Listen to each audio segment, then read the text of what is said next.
Today, you said sorry, and you're not even sure why. That feeling, that automatic need to apologize, it didn't just appear. It's been inside you for a long time. Think about this week.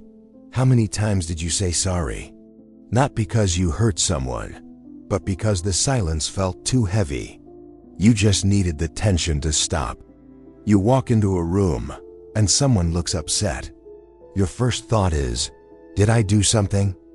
Someone doesn't text back, and your mind starts replaying everything, every word, every moment, trying to find what you did wrong.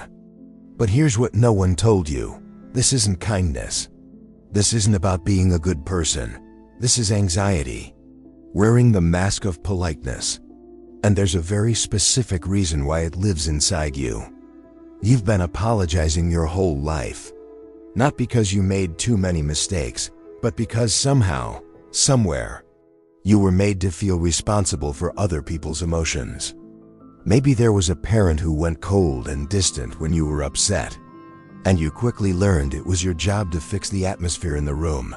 Maybe you were told you were too sensitive, too much, too emotional, and you started apologizing just for feeling things. Maybe conflict didn't just feel uncomfortable when you were a child. It felt dangerous, and apologizing became the thing that kept you safe. Your apologies are not weakness, they are survival. They were tools built by a younger version of you to get you through something hard.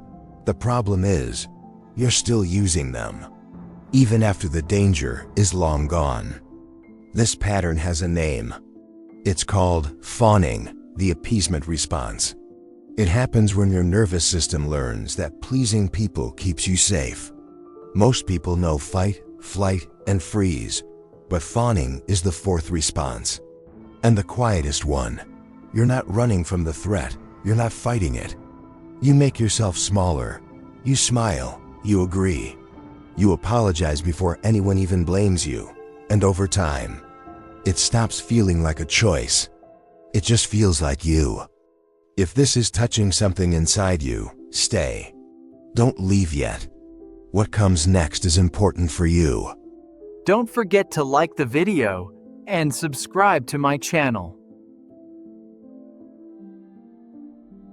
Let me tell you what chronic apologizing is actually costing you, and what most people never stop to notice. It's costing you your boundaries, because if everything is your fault, then nothing is ever anyone else's responsibility. The dynamic becomes one-sided, without either of you realizing it. It's costing you your voice, because you start regulating yourself before you even speak.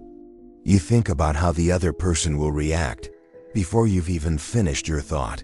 And slowly, the real things you want to say never come out. It's costing you your relationships, because people don't form deep connections with someone who keeps disappearing to make others comfortable. They connect with someone real, someone present, someone who takes up space. And because you've been hiding behind an apology for so long, some people don't even know who you really are. And here's what makes this so hard to break. It feels like the right thing. Apologizing feels humble. It feels kind. It feels like you're keeping the peace. But what you're actually doing is abandoning yourself, quietly, over and over again, in ways so small, you don't even notice. Every unnecessary apology is a small message you send to yourself. It says, my comfort matters less. My feelings are the problem. I need to shrink, to be accepted. And this message builds up, until one day, you realize you don't even know what you want, because for so long, you've been focused on what everyone else needs. The next time you feel that pull, that automatic apology rising in your throat, pause, just for a second. Ask yourself honestly, did I actually do something wrong, or am I just uncomfortable with someone else's emotions right now? That pause changes everything. This isn't selfish. This isn't cold. This is you, learning the difference between real accountability and erasing yourself. You have the right to take up space. You have the right to have needs, even if they make people uncomfortable sometimes. You have the right to let someone sit with their own discomfort without rushing to fix it. You don't have to be the emotional regulator of every room you walk into. That was never your job. It was just a role given to you too early by people who were carrying more than they could handle. You don't need to earn your place in people's lives. You never did.